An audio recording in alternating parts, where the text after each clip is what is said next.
Welcome to our next installment of our How To series. Today we will be showing you how to whip the 2200 with its labels.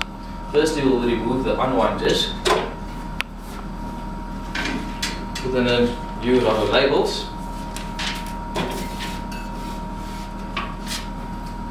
On the machine you will see there is a whipping diagram. We'll show you how to whip the labels.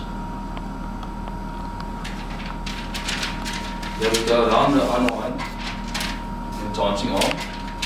Please lift the print head, push the backing through the print engine, bring it downwards.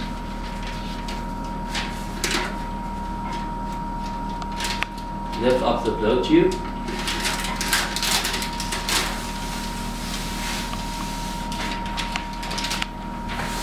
Pull the labels through. Press up, run the rewind dancing arm, and then also you just clip the backing into the rewind. Push the print head down again, press start, and now your label is ready to run.